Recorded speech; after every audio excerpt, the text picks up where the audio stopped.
இப்போ நாங்கள் கல்வின் வட்டம் 2வது கட்டம்தான் கல்வின் வட்டம் என்று சொல்றது. ஒளித்தொகுப்புல செகண்ட் பார்ட் என்ன. இப்போ நாங்கள் முதலாவது விஷயம் ஒளித்தாக்கம்ன்ற விஷயத்தை பார்த்தோம். ஒளித்தாக்கத்தில் என்ன உருவானது? ஒளித்தாக்கம். ஒளித்தாக்கம் இதில் இது முதலாவது, இது 2வது கல்வின் வட்டம். ஒளித்தாக்கத்தை இப்போ நம்மளோட ஒளித்தொகுப்புற சமன்பாடு என்ன? CO2வும் H2Oவும் என்னது? ஒளி பயன்படுத்தப்பட்டு ஃபோட்டோன்ஸ் பயன்படுத்தப்பட்டு C6H12O6 சக O2 கேஸ். இதை சமநிலைப்படுத்துகிற கேஸ் இது 6ன்னு சொன்னால் இதை நாங்கள் 6ன்னு போடுவோம். இதே மென்னு 6 போடுவோம். சரிதானே? ரைட். இப்போ இங்கே வந்து நீரில் இருந்து ஆக்சிஜன் வந்ததுங்கிறது ஒளித்தாக்கம்னு கழிச்சிட்டோம். இதுதான் அந்த தாக்கம். இப்போ CO2 இருந்து குளுக்கோஸ் வரணும். இதுதான் 2வது தாக்கம். இப்போ இது ஃபர்ஸ்ட், இது செகண்ட். சரிதானே? இப்போ இதை தான் பார்க்க போகிறோம். இதை கண்டுபிடிச்ச ஆள் வந்து மெல்வின் கேல்வின் என்று சொல்லி ஒருத்தர் சொல்கிறாங்க. Melvin Kelvin. ரைட். அதனால் கேல்வின் வட்டம். இப்போ 2025ஆம் ஆண்டு எஸ்ஏ வந்து கல்வின் வட்டம் தானே இந்த லாஸ்ட்டாக வந்து 2025 எஸ்ஏ கல்வின் வட்டத்தை சுருக்கமாக விவரிக்குன்னு சொல்லியிருந்தாங்க. அப்போ நாங்கள் ஒளித்தாக்கத்தில் விளைவு என்னென்ன விளைவு கிடைக்குன்னு சொன்னோம். ஒளித்தாக்கத்தின் விளைவு, ஒளித்தாக்க விளைவுகள் என்னென்ன விளைவுகள்? ஒன்று ATP, அடுத்தது வந்து என்ன NADPH சொல்லுவோம். இந்த 2 தானே விளைவு. அடுத்து பக்க விளைவாக ஆக்சிஜன் கிடைச்சது. இந்த 2 தான் என்ன அதில் உள்ள மிக பிரதானமான விளைவு. அடுத்தது ஆக்சிஜனும் நாங்கள் விளைவுன்னு நான் சொல்லணும். ஏன்னா ஒளித்தாக்கத்தில் முக்கியமான விளைவு விளைச்சா. ஆனால் ஒளித்தொகுப்புல தான் நாங்கள் பக்க விளைவுன்னு சொல்லுவோம். கவனமாக்கணுமா? ரைட்ஸ். இப்போ இந்த 2ம் முழுமையாக பயன்படும் தான் இங்கே கேஸ். முழுமையாக எங்கே பயன்படும்? இந்த கல்வின் வட்டத்துக்கு பயன்படும். இந்த கல்வின் வட்டத்தை பாருங்க. கல்வின் வட்டம் எங்கே நடைபெறும் முதலாக தெரியணும். பச்சை ஒரு மணியில் எங்கே நடக்கும் சொல்லி பஞ்சனையில் நடக்கும் தான் இங்கே கேஸ். இந்த பஞ்சனையில் இது என்ன மணியுரு என்று சொன்னால் இந்த மணியுருக்கு இடையில் எங்கே இந்த இடங்கள்ல தான் இந்த கல்வின் வட்டம் நடக்க போகும். சரி பார்ப்போம். இப்போ பார்ப்போம் நாங்கள் RUBP, அதாவது RUBP எங்கே பார்த்தோம் நாங்கள் RUBPன்னு சொல்லி கார்போஹைட்ரேட்டில் என்ன மொனோசக்கரைட், ஒரு சக்கரைட்டில் 5 கார்பன் ஒரு பிரதியாக கழிச்சோம் RUBP. அப்போ 5 கார்பன் ஈக்கின்றதை ஏற்றுக்கொள்றீங்களா முதலாவது? ரைட். இந்த 5 கார்பன் RUBP வெள்ளம் தான் இது. இது ஒரு சேர்வை. இந்த சேர்வை என்ன செய்யும் என்றால் CO2 இதுக்குள்ளே வந்து சேரும். CO2. அப்போ நீங்கள் பாருங்கள், இது பச்சை ஒரு மணிண்டா இது களம்ண்டு வைங்களேன். இது களம்ண்டால் இந்த களத்துக்குள்ளால் முதலுறு மென்சவினூடாக CO2 வரும். வந்து திருப்பி என்ன செய்யும்? இது இந்த 2 முதலுறு மென்சவின் தாண்டி இந்த CO2 வரும். அதுக்கப்புறம் அந்த வட்டத்துக்குள்ளே வருது. இப்போ இந்த CO2 அப்போ நாங்கள் முதலுறு மென்சவை படிச்சுக்கிறோம். அதில் என்ன நம்மளோட கால்வாய் புரதம் காணப்படுது. அப்போ வாயுக்கள் பொதுவாக பரவல் மூலம் தான் உள்ளுக்கு வரும். வெளியால் என்ன CO2 கூட உள்ளுக்கு குறையத்தான் நிற்கும். இப்போ CO2 பயன்படுத்த CO2 குறையும். அப்போ வெளியாலேருந்து உள்ளுக்குள்ளே வரும். எங்கே பச்சை ஒரு மணியில் மட்டும். ரைட். அப்போ CO2 தான் இது. இந்த CO2வை RUBP வாங்கி என்னவா மாறும் சொன்னால் 6 கார்பன் இடைநிலை ஒன்று உருவாகும். இடைநிலை. இந்த இடைநிலையை பொறுத்த மட்டும் உங்களுக்கு தெரியணும், ஒரு உறுதியற்றதுன்னு சொல்ல தெரியும். ஒரு உறுதி இல்லாத ஒரு சேர்வை. அப்போ இது 6 கார்பன் இடைநிலை, இது உறுதியற்றது ஆகும். உறுதியற்றது அது தெரியும். இந்த 6 கார்பன் இடைநிலை என்ன செய்யும் என்றால் திருப்பி 3PGA ஆக மாறும். நல்லா ஞாபகம் வச்சுக்கொள்ளுங்க. 3PGA ஆக மாறும். 3PGAங்கிறது வந்து அதுவும் என்ன ஒரு 3 கார்பன் வெள்ளத்தின் ஒரு பிரதியாக காய்ச்சிருப்போம். அப்போ இது 3 கார்பன் உங்களுக்கு தெரியும் தானே? ரைட். அப்போ 3PGA நீங்கள் டேஷ் போட்டாலும் ஒன்று போடாட்டியும் ஒன்று, ஆனால் நீங்கள் போட்டால் நல்லா இப்படி 3PGA. அது ஏன் 3PGAன்னு சொன்னால் இது பீன்னா என்ன பொஸ்பேட்டை சொல்லுது. இப்போ நாங்கள் 3 கார்பன் சேர்வை இந்த அறிக்கை இப்போ நாங்கள் இது ஒவ்வொன்றையும் இப்படி செஞ்சுருப்போம். இந்த இது 5 கார்பன் தானே, இது பைபோஸ்பேட்டுன்னு சொல்லுது. எத்தனை பொஸ்பேட்? 2 பொஸ்பேட்டுன்னு சொல்லுவோம். இப்போ நாங்கள் இதை 1 2 3 4 5 கார்பன் சரியா. இந்த 5 கார்பனில் இதில் ஒரு பொஸ்பேட் வருது. இந்த அறிக்கை இதில் ஒரு பொஸ்பேட் இணைஞ்சிருக்குது, இதில் ஒரு பொஸ்பேட் இணைஞ்சிருக்குன்னு வைங்க. உதாரணம் சொல்கிறேன், இதில் ஒரு பொஸ்பேட், இந்த 2 இடத்துல பொஸ்பேட் இணைஞ்சிருக்கு. இப்போ வார CO2 எதோட இணையுதுன்னு சொன்னால் இந்த இடத்துல CO2 இணைஞ்சிட்டு வை, இப்படி CO2 இணையுது, இப்படி CO2. அப்போ இப்போ 6 கார்பன் இப்படி நான் இந்த 6 கார்பனுக்கு நான் வரையினேன் இப்படி 1 2 3 4 5 5ல் எங்கனைக்கு ஃபஸ்பேட் இருக்கு. இந்த இவ்விடத்துல ஒரு ஃபஸ்பேட், இவ்விடத்துல ஒரு ஃபஸ்பேட் சரியா. வந்த கார்பன் எங்கனைக்கு இணையுதுன்னு சொன்னால் இந்த இடத்துல இணையுது. இந்த இவ்விடத்துல ஒரு கார்பன் ஒன்று இணைஞ்சிச்சு. இணைஞ்சா உடையிறது எதுலன்னு சொன்னால் இதோட உடையுது. இப்போ உடைஞ்சா 1 2 3 கார்பனா இல்லையா. அதே மாதிரி 1 2 3 கார்பன் எத்தனை சேர்வை? 2 சேர்வை உருவாகுது. விளங்குதா கேஸ் என்னன்னு சொல்லி. இப்போ இது ஒரு இடைநிலைன்னு சொல்லி உறுதியற்றது. உடனடியாக என்ன செய்யுது இது? அப்போ அந்த வேர்ட்ஸ் மெயினா உடனடியாக என்னவா மாறுது? உடனடியாக இந்த மாதிரி 3PGA மாறுது. அதுக்கெல்லாம் மார்க்ஸ் கொடுத்தது. இந்த உடனடியாக இந்த வேர்ட்ஸுக்கே மார்க்ஸ் கொடுத்ததான் கவனம் ரைட். இப்போ நாங்கள் 6 கார்பன் 1 இடைநிலை சொல்லணும், இடைநிலை. இது உறுதியற்றது என்று சொல்லணும், உறுதியற்றது. அடுத்தது என்ன? உடனடியாக என்னவா மாறுது? 3PGA மாறுது. அது 3PGA எத்தனை சேர்வை? 2 சேர்வை 3PGA உருவாகுது. அது கேட்கணும் உங்களுக்கு. நான் இப்படி படம் ஒன்று போட்டுருந்தேன். இப்படி இந்த 2 3 4 5 5ஓட என்ன 6வது கார்பன் இதில் வந்துச்சு. 6வது கார்பன் இந்த ஒவ்வொரு ரவுண்டுமே என்ன கார்பன் ஆகும். இதில் ஒரு பொஸ்பேட்டை சொல்லிக்கணும், இதில் ஒரு பொஸ்பேட்டை சொல்லிக்கணும். இப்போ இது உடைஞ்சி என்ன நடக்குது? இந்த மாதிரி 1 2 3வது கார்பன். இந்த 3வது கார்பனில் என்ன நடக்குது? ஒரு பொஸ்பேட் இணைஞ்சு நிற்குது. இது மாதிரி எத்தனை சேர்வை? 2 சேர்வை வந்துச்சு ரைட். இனி என்ன செய்ய முடியாது? இது இந்த இது திருப்பி இதுக்கு ATP பயன்படுத்தப்படும். ATP பயன்படுத்தப்பட்டு கவனிக்கணும். ATP பயன்படுத்தப்பட்டு என்ன இப்படி மாறும். இந்த பொஸ்பேட் ATP நீர்ப்பகுப்படைந்து ADP ஆகவும் பொஸ்பேட் ஆகும் உடையும். இந்த பொஸ்பேட் என்ன செய்யும்டா? இதில் போய் இணையும். இப்போ இது நீ முதலாக கார்பன் வைய, இது 1 இது 2 இது 3வது கார்பன் விளைஞ்சா. திருப்பி இது எங்கே போய் இணையும்னு சொன்னால் நீ பாரு என்னன்னு சொன்னால் வர 2 நீங்களே சொல்லுங்க. 1 2 3வது கார்பன் எப்படி வரும்? இதில் ஒரு பொஸ்பேட் ஏற்கனவே இருக்குது. அப்போ இதில் ஒரு பொஸ்பேட் வந்துடுச்சு. அப்போ 1 2 3. அப்போ எப்படி சொல்லுவோம்? 1,3PGAன்னு சொல்லலுமே இல்லாத எங்களுக்கு சொல்லலும் தானே.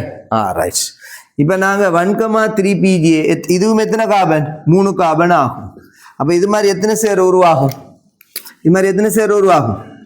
2 சேர் உருவாகும். ஏன்? 6 கார்பன் 6 கார்பன் 6 கார்பன் 5ஓட 1 6 கார்பன் சரியா ரைட். இனி இதுக்கு அடுத்து என்ன நடக்கும்னு சொன்னால் இது கவனிக்கணும். இந்த 1,3PGA ஆனது 2 வேலை பார்க்கும். நினைக்க நம்மளோட NADPH தானே. NADPH நல்லா பார்க்கணும். NADPH இந்த இடத்துல பயன்படுது. பயன்படுத்தப்பட்டு என்னவா மாறும்? NADP+ மாறும். அதே டைமில் எது? இந்த ATPயும் பயன்படும். நீர்ப்பகுப்படைந்து ATPயும் ADP சக PI மாறும். இப்படி மாறுனா சரியா. இப்போ இதுக்கு நாங்கள் சொல்லுவோம் G3Pன்னு சொல்லுவோம். G3P கிளிசரால்டிஹைட் 3 பொஸ்பேட்னு சொல்லுவோம். இப்போ இதுக்கு பாரு கிளிசரால்டிஹைட் 3 பொஸ்பேட்னா நீ பாரு G3P கிளிசரால்டிஹைட் 3 பொஸ்பேட்னா. இப்போ இதுலேயும் ஒரு பொஸ்பேட் வந்துட்டுனா என்ன? 3 பொஸ்பேட் தானே ரைட் விளைஞ்சா. அப்போ கிளிசரால்டிஹைட் 3 பொஸ்பேட். இது என்ன? இந்த NADPH என்ன மாறிக்குது? இப்போ NADP பிளஸ் ஆக ஒட்சியேற்றப்பட்டிக்கு. அப்ப எது இங்க தாழ்த்தப்பட்டிக்குது? 1,3 PGA G3P ஆக தாழ்த்தப்பட்டிக்கு. இங்க தாழ்த்தப்பட்ட சேர்வு எது? 1,3 PGA தாழ்த்தல். இதுதான் தாழ்த்தல் தாக்கம் சொல்லி நல்லா ஞாபகம் வச்சுக்கொள்ளணும். விளங்குதா? ரைட். இனி G3P எத்தனை சேர்வு வரும்? இது மாதிரி 2 வரும். 2 வந்தா இது இந்த மாதிரி வரும். இந்த இடத்துக்கும் ATP பயன்படும். நல்லா ஞாபகம் வச்சுக்கொள்ளும். ATP பயன்படும். அப்ப தொடர்ந்து ATP 1, 2, 3 இடத்துல பயன்படுத்தப்படுது. 2025 இதுக்கு ஒரு இந்த ATPக்கு ஒரு சரி, இந்த ATPக்கு ஒரு சரி, இதுக்கு ஒரு சரி. விளங்கிட்டா? சரியா? ரைட். விளங்குதானே கேஸ்? இங்க கவனிங்க. இப்ப மூன்று படிகள்ல இது இந்த தாக்கம் நடைபெறக்கூடிய மாதிரி இருக்குது. ஒண்ணு வந்து காபொட்சி ஏற்றம்னு சொல்றது. இந்த RUBPயோட என்ன நடக்குன்னு பாருங்க பார்ப்போம். என்ன நடக்கு? முதலாவது காபொட்சி ஏற்றம் சொல்லுவோம். ரைட். இதைத்தான் காபாக்சிலேற்றம் சொல்றது. கவனமா, காபாக்சிலேசன் அல்லது காபாக்சி ஏற்றம். காபாக்சிலேஷன் இந்த தாக்கம் இது இப்படி நடக்கும். இதுதான் காபாக்சிலேற்றம். ரெண்டாவது தாழ்த்தல் என்று சொல்லுவோம். ரைட். நாங்க ரெண்டாவது தாழ்த்தல். எது தாழ்த்தல்? இது ஒற்றியேற்றப்பட்ட இதானே தாழ்த்தல். விளங்குதா? ரைட். நாங்க இத இப்படி பிரித்தானே இல்லை, இந்த இப்படி பிரிப்போம். காபாக்சிலேற்றம் இது முதலாவது தாக்கம்னு சொல்லுவோம். காபாக்சிலேற்றம். ரெண்டாவது தாழ்த்தல். இது ரெண்டாவது தாழ்த்தல். கவனமா, தாழ்த்தல். மூணாவது வந்து இந்த தாக்கம். இதை வந்து சொல்றது RUBP மீள்பிறப்பாக்கம் சொல்றது. இப்போ 3 வட்டமா 3 விஷயம் நடக்குது. ஒன்று வந்து என்ன? காபாக்சிலேற்றம், CO2 ஏற்றம். ரெண்டாவது என்ன சொல்லுது? தாழ்த்தல். மூணாவது என்ன சொல்லுது? RUBP மீள்பிறப்பாக்கம்.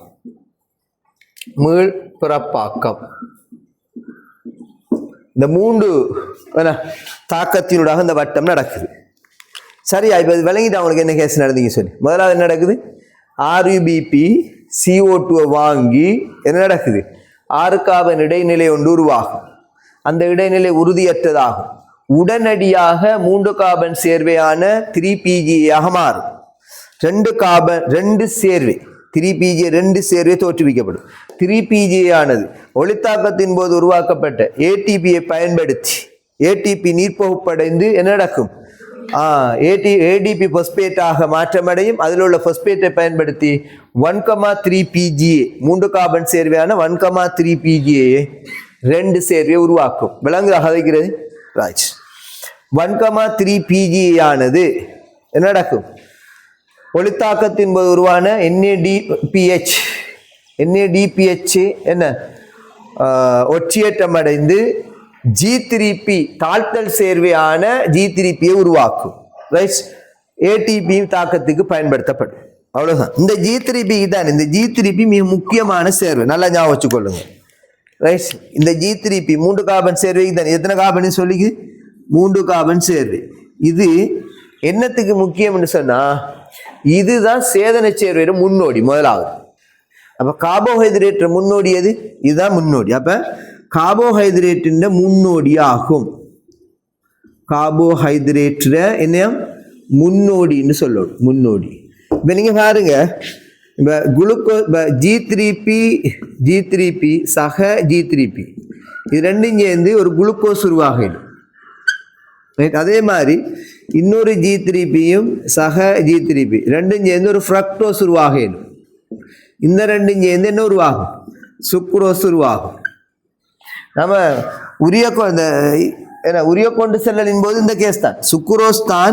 சுக்ரோஸாக இப்படி மாறி திருப்பி அங்க போய் என்ன மாறும்? குளுக்கோஸ் ஃப்ரக்டோஸாக மாறி, ஃப்ரக்டோஸ் ரெண்டும் G3P மாறி திருப்பி இவங்க 2 பேரும் குளுக்கோஸா மாறி மாப்பொருளாக மாறுற வேலை நடக்கும்.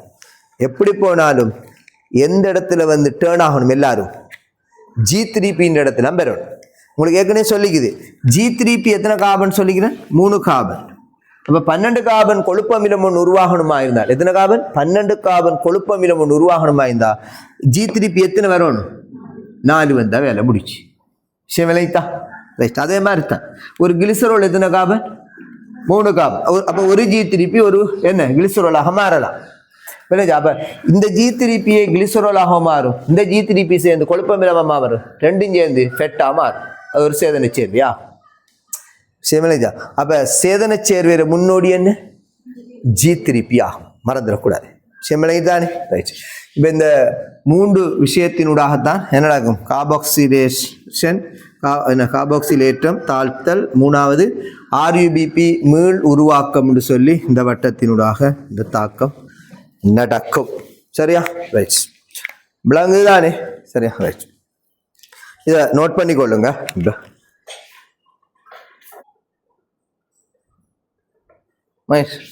இதுல என்ன விஷயம் நடந்துக்குன்னா பாருங்க, 5 கார்பன் சரி 6 கார்பன் இந்த CO2 வந்ததால, அதே மாதிரி ஈர்3 6 கார்பன் சரி, இங்கேயும் ஈர்3 6 கார்பன் சரி, ஈர்3 6 கார்பன் சரி, திரும்ப 5 கார்பனா தானே வருது இல்லையா? அப்ப இதுல ஒரு கார்பன் இங்க வெளியேறிச்சு, ஒரு கார்பன் வெளியேறின்னு வைங்களேன். சும்மா இப்படி ஒரு கார்பன், ஒரு வட்ட, இது ஒரு வட்டம் தானே, ஒரு வட்டத்தின் போது எத்தனை கார்பன் வெளியேறுது? ஒரு கார்பன். ஒரு அப்ப G3P எத்தனை கார்பன்? ஒரு G3P எத்தனை கார்பன்? ஒரு G3P 3 கார்பன் தான். அப்ப G3P எத்தனை கார்பன்? 3 கார்பன். அப்ப நான் ஒரு G3P எத்தனை கார்பன்ன்றதோட நின்றாச்சு, 3 கார்பன் சொல்றதா ஒரு கார்பன் சொல்றதான் சரி. அப்ப ஒரு G3P எத்தனை கார்பன்? 3 கார்பன் ஆகும். அப்ப இங்க ஒரு G3P உருவாகணுமா இருந்தால் இது எத்தனை வட்டம் நடக்கணும், எத்தனை முறை நடக்கணும்? இந்த வட்டம் 3 வட்டம் நடந்தா ஒரு G3P உருவாகும். சிம்பிள் தானே? அப்ப ஒரு குளுக்கோஸ் உருவாகணுமா இருந்தால் எத்தனை வட்டம் நடக்கணும்? 6. 12 கார்பன் கொழுப்பமிலம் உருவாகணுமா இருந்தால் 12. எத்தனை? ஒரு கார்பனுக்கு ஒரு வட்டம் விளைஞ்சா. அப்ப G3P ஒன்று உருவாகிறதுக்கு அப்ப ஒரு சுக்ரோஸ் உருவாக எத்தனை வட்டம் நடக்கும்? உனக்கிட்ட கேட்குறேன், ஒரு சுக்ரோஸ் உருவாக எத்தனை வட்டம் நடக்கும்? எத்தனை வட்டம்? 12 வட்டம். அது சொல்றதுக்கு நம்ம ஒரு கார்பனுக்கு ஒரு வட்டம் மேனிக்கு ஒரு சுக்ரோஸுக்கு எத்தனை வட்டம்? 12 வட்டம் நடக்கும். சரி, இப்ப பாருங்க 3 வட்டத்தை நாங்க இதை 3ஆல பெருக்குனா இது 3 3 எத்தனை? 15. அப்ப இதையும் 3ஆல பெருக்கணும் தானே, அப்ப இதையும் 3ஆல பெருக்கணும். ரைட். அப்ப இதுவும் என்ன? 3. அப்ப 2 6 எத்தனை? 6 3 18. அப்ப இதுவும் என்ன? 3ஆல பெருக்கணும். சாரி, இதுவும் 3ஆல 3. அப்ப அதே மாதிரி வருதுமா என்ன? இங்கேயும் என்ன? 3 2 6 6 3 18 என்றால் 15 போக 3 கார்பன் வெளியேறுமா இல்லையா? ஒரு 3 கார்பன். அப்ப என்ன? அந்த 3 கார்பன் ஒரு G3P வரும். அப்ப ஒரு G3P உருவாகிறதுக்கு இந்த கல்வியின் வட்டம் எத்தனை முறை நடக்கணும்? 3 முறை நடக்கணும். அதுல இன்னொரு விஷயம் உங்களுக்கு சொல்லணும். என்னன்னு சொன்னால், இந்த இப்படி சொல்லுவாங்க ஒரு கதை ஒண்ணு தெரியுமா? என்னன்னா,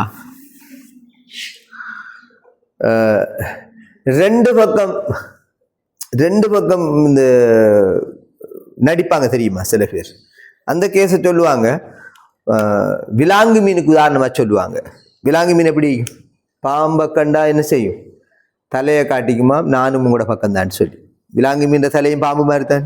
நெக்ஸ்ட் அதே மாதிரி மீனை கண்டா வாழை காட்டிக்குமா, நாங்களும் கூட மாதிரி தான், பாம்புட வால் மாதிரி இல்லையங்கூட உங்களோட மீன் வலி. அந்த மாதிரி இங்கனைக்க நொதியம் ஒன்று தொழிற்படுது. ரைட். அந்த நொதியத்துல பேர் சொல்லுவோம் நாங்க ருபிஸ்கோ என்று சொல்லுவோம். என்னது? நல்ல விளைக்கணுமா? ருபிஸ்கோ என்று சொல்லுவோம். அதாவது RUBP. ரைட். RUBP. இப்போ RUBP என்னன்னு சொல்லுது? ரிபியூலோஸ் பைபோஸ்பேட். அது தெரியும் தானே, சொல்லிக்குது. அப்ப ருபிஸ்கோ நொதியத்துக்கு இன்னொரு பேர் நாங்க எப்படி சொல்லுவோம் என்றால், RUBP CO2 வந்தா கார்பாக்சிலேஸ், அது பேரே அப்படிதான். RUBP கார்பாக்சிலேஸ், ரைட், ஆக்சிஜீனேஸ் சொல்லுவோம். என்ன பேர் சொல்லுவோம்? ஆக்சிஜீனேஸ் சொல்றது. இந்த 2 நிலப்பாட்டிலே இந்த நொதியம் விளைச்சா, 2 நிலப்பாட்டுல. அப்ப CO2 வந்து சொன்னா CO2 வரக்குள்ள எந்த நொதியமாக தொழிற்படும்? இதா தொழிற்படும். RUBP carboxylase நொதியமாக தொழிற்படும். அப்ப ஒட்சிசன் வந்துட்டு சொன்னா RUBP என்னவா தொழிற்படும்? ஆக்சிஜீனேஸாக தொழிற்படும். விளங்குதா? அப்ப அதுக்கேற்ற மாதிரி அந்த இதை சொல்றது டுவல் பர்பஸ்ல வேலை செய்யுது. அதனால டிஸ்அட்வான்டேஜ். இதுல அட்வான்டேஜ் இல்லை இதுல என்ன ஒரு நன்மை இல்லை இதுல தீமை ஒண்ணுதான் நீச்சு. அந்த தீமையை தடுக்கிறதுக்கு தான் C4 பிளான்டே உருவானது. அது என்னன்றதை நாங்க C4 பிளான்ல பார்ப்போம். விஷயமில்லைஜா. அப்ப என்ன நொதியம் இதுல CO2 வருகுது. அந்த CO2 வாங்குறாள் யாரு? ருபிஸ்கோ நொதியமா அப்படின்னு சொன்னா சரி. அப்ப CO2 வரக்குள்ள எப்படி தொழிற்படும்? அது RUBB கார்பாக்சிலேஸ் நொதியமாக தொழிற்பட்டு என்ன செய்யும்? RUBPயையும் CO2 வாங்கி என்னத்தை உருவாக்கும்? 6 கார்பன் இடைநிலையை உருவாக்கும். இப்படி ஒரு நிலை வந்தா நீங்க என்ன செய்யணும்னா, இப்படி ஒரு நொதியம் தானே இது நொதியம். ருபிஸ்கோங்கிறது ஒரு நொதியம். நொதியம்ண்டா உங்களுக்கு தெரியும், எப்பயுமே ஒரு என்ன இருக்கும், நாங்க இப்படி வச்சுக்கொள்ளும். இந்த உயிர்ப்பு மையம் ஒன்று இருக்கும், அதுக்குள்ள என்ன வருதுன்னு சொல்றோம், இதான் ருபிஸ்கோ நொதியம். ருபிஸ்கோ நொதியம் இதுக்குள்ள என்ன வரும்? CO2 வரும். அதே மாதிரி என்ன வரும்? RUBP வரும். இந்த ரெண்டையும் வாங்கி என்னத்தை உருவாக்கும்? 6 கார்பன் இடைநிலையை முதல்ல உருவாக்கிவிடும் அந்த நொதியம். அப்ப இந்த இப்படியான நொதியம் எங்க காணப்படுது? பச்சை ஒரு மணியில பஞ்சனையில் பெருமளவு காணப்படுது. அதனாலதான் அந்த தாக்கம் என்ன செய்யுது? ஊக்குவிக்கப்படுது. சரிதானே? ரைட். இனி நாங்க நோட்ஸ் எழுதுவோமா? இதுல இந்த என்ன விஷயம்டா, இந்த 1,3 PGA, இந்த 3 PGA 1,3 PGA வரக்குள்ள அதுக்கு என்ன பேர் சொல்றேன்? 1,3 பிஸ் PGA சொல்லுவோம். ஞாபகம் தானே? 1,3 பிஸ் PGA. பிஸ் PGA என்ன? இருன்னு சொல்லலாம், பைதானே, அதனால சொல்லுவோம். அப்படிதான் எழுதும். ரைட். இனி இதுல இன்னொரு விஷயம் என்னண்டா, இது கல்வின் வட்டம் தானே. கல்வின் வட்டத்தின் நோக்கம் என்ன? G3P உருவாக்குது. G3P எதிர முன்னோடி, குளுக்கோஸ்ல முன்னோடி அல்லது கார்போஹைட்ரேட் முன்னோடி சொல்லிடும். அப்ப கல்வின் வட்டத்தின் விளைபொருள் என்ன? G3. அதான் நோக்கம். சொல்லி தந்திக்கிறேன். ரைட். அதே மாதிரி ஒளித்தாக்கம் அடுத்தது என்ன? ஒளித்தாக்கம் அடுத்தது கல்வின் வட்டம். ரெண்டும் சேர்த்து தான் என்னன்னு சொல்றது? ஒளித்தொகுப்புன்னு சொல்றது. ஒளித்தொகுப்பு ஒளித்தொகுப்பு சொல்றது. அப்ப ஒளித்தொகுப்பின் முதல் உறுதியான விளைபொருள். ஒளித்தொகுப்பின் முதல் உறுதியான விளைபொருள் எது? ஒளித்தாக்கத்தின் போது உருவாகிற ATP NADPH வராது. ஏன்? அது இங்க பயன்படுத்தப்பட்டது. அப்ப ஒளித்தொகுப்பின் ரெண்டாவது இது என்ன? ரெண்டு சேர்த்து தான் ஒளித்தொகுப்பு, கல்வின் வட்டம். அப்ப கல்வின் வட்டத்துல வர முதலாவது உறுதியான விளைபொருளாக நாங்க என்னத்தை சொல்லுவோம்? அதாவது 3 PGA சொல்லுவோம். அப்ப கல்வின் வட்டத்தில தான் இந்த ஒளித்தொகுப்பின் முதல் உறுதியான விளைபொருள் உருவாகும். விளைச்சா? அப்ப கல்வின் வட்டத்தின் விளைபொருள் G3. அப்ப இங்க வேர்ட்ஸ்ல கவனமாயிக்கணுமா? தெளிவாயிக்கணும். எப்படி? கல்வின் வட்டத்தின் முதல் உறுதியான விளைபொருள் ஒரு கேள்வி வராது, வரக்கூடாது. ஏன்? அப்படி ரிசோர்ஸ்ல இல்லை. எப்படி? கல்வின் வட்டத்தின் முதல் உறுதியான விளைபொருள் சொல்லி கேள்வி ஒன்றும் இல்லை. ஒளித்தொகுப்பின் முதல் உறுதியான விளைபொருள் என்றால் 3 PGA சொல்லணும். கல்வின் வட்டத்தின் விளைபொருள் என்னன்னா G3P சொல்லணும். இவ்வளவுதான் சொல்லணும். சரியா? ரைட். அவ்வளோ விஷயம். இனி அடுத்ததெல்லாம் நாங்கள் நோட்ஸு ரிசோர்ஸ்